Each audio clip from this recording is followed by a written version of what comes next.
Bonjour et bienvenue dans la présentation de l'évaluation du chapitre 2 et de la leçon 2 pour les élèves de 6e, à savoir le cours qui a eu lieu sur les modifications climatiques et les conséquences sur les êtres vivants et notamment sur les êtres humains de ce réchauffement climatique. Donc comme d'habitude, une partie leçon et une partie exercice, chacune sur 20 points. Alors commençons par la partie leçon. Donc vous avez 4 définitions. Donnez la définition de réchauffement climatique, de adaptation de gaz à effet de serre et de risque pour 8 points. Question 2. Expliquez pourquoi les êtres vivants changent avec le réchauffement climatique. Bien entendu, c'est quelque chose qui est écrit dans la leçon, vous pourrez le trouver. Question 3. Indiquez 4 conséquences du réchauffement climatique sur les êtres humains. Oui, ça c'est un devoir qu'on a déjà fait et que vous avez déjà noté. Et enfin, question 4. Expliquez pourquoi il est important de faire une exploitation raisonnée des ressources. Évidemment, pourquoi il est important pour l'être humain par rapport à ce qu'il peut y avoir comme changement. Ça aussi, vous l'avez noté en cours. Donc maintenant, pour la partie exercice, vous avez 3 exercices. Le premier devrait vous rappeler quelque chose, non pas avec les oliviers, puisqu'en classe on l'avait fait avec les chenilles processionnaires, mais c'est le même type avec des cartes. Donc répartition des oliviers au cours des temps anciens et actuellement pour 5 points.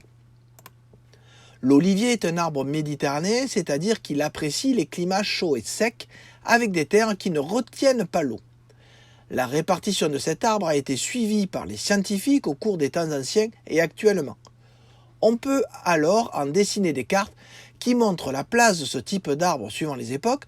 La carte numéro 1 montre la place des oliviers il y a 130 000 ans, la carte numéro 2 en 1999 et la carte numéro 3 en 2021. Les zones colorées correspondent aux endroits où on trouvait ce type d'arbre. Donc là, en bleu, vous avez l'endroit où on trouvait des oliviers il y a 130 000 ans. D'accord ?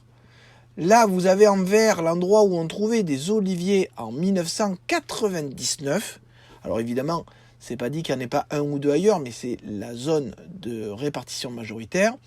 Et là, vous avez la répartition des oliviers en 2021, savoir 22 ans après cette carte-là. J'ose espérer que vous arrivez à voir un changement dans ces zones de répartition, notamment par rapport à 130 000 ans, puisqu'il y avait une ère glaciaire à cette époque. Question 5. Citez les 3 périodes montrées par ces cartes. Un point et demi, un demi-point par période. N'oubliez pas de faire une phrase, sinon vous perdrez des points aussi. Indiquez comment change la répartition des oliviers au cours du temps, depuis la plus ancienne carte ici jusqu'à la plus récente. Donc vous devez faire une description des changements.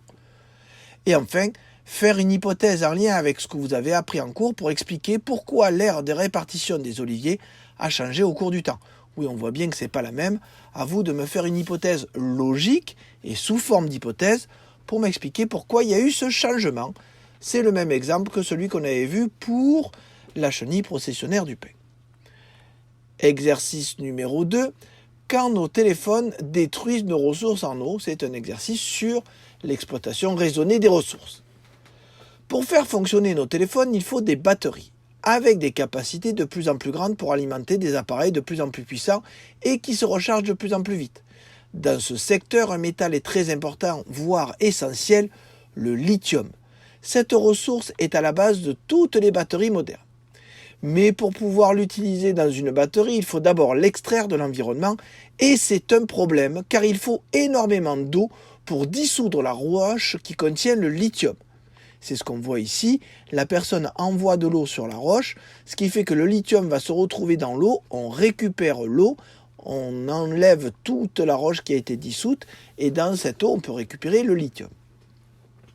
Et cette eau devient impropre à la consommation, ou même à l'arrosage des végétaux, oui parce qu'il y a du lithium à l'intérieur, sauf si une station de recyclage de l'eau très coûteuse est mise en place.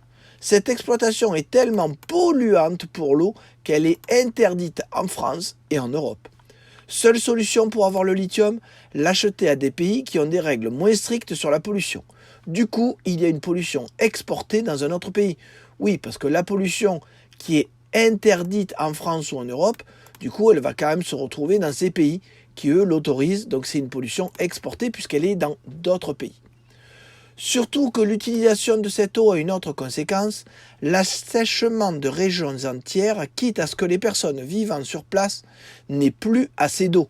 Oui, parce que toute l'eau qui est utilisée là, vous voyez que là, par exemple, il y avait de l'eau, elle a été complètement asséchée. Toute cette eau n'est plus disponible pour les gens, bien évidemment. Le problème, c'est que nous avons de plus en plus besoin de ce métal, notamment pour les batteries de voitures électriques. Et si vous voulez plus d'infos sur l'exploitation de ce minerai, vous pouvez aller regarder cette vidéo si cela vous intéresse, parce que finalement, on est tous un peu responsables de cette pollution exportée et généralement, elle est invisible pour nous. Donc, question 8. Indiquez le nom de la ressource exploitée dans cet exemple. La réponse est dans le texte. Expliquez si on peut exploiter cette ressource en France et pourquoi. Même chose, la réponse est dans le texte. Et enfin, expliquez en le justifiant si cet exemple est une exploitation raisonnée. Donc c'est à vous de dire si c'est raisonné ou pas, et c'est à vous de trouver des exemples et des notions qui sont dans le texte qui montrent que c'est raisonné ou que ce n'est pas raisonné. C'est à vous de le justifier.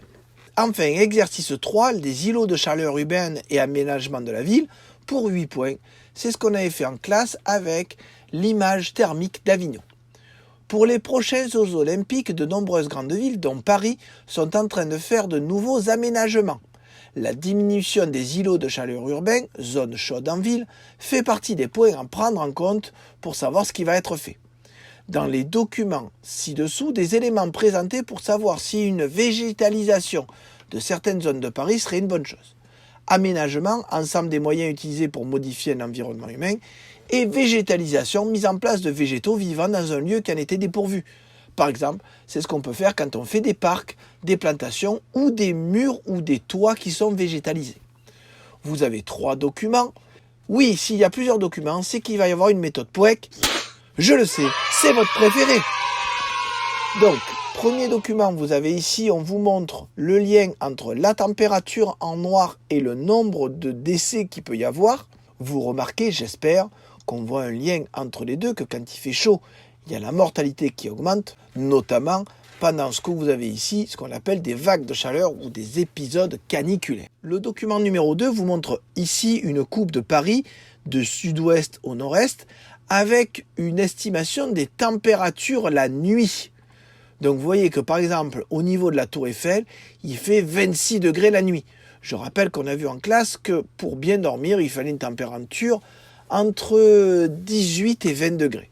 Et vous avez la même chose ici avec, regardez, on a des zones qui ont été végétalisées. Tout ce qui est en vert un peu différent ici sont des végétaux qui sont rajoutés suite aux aménagements prévus pour Paris 2024.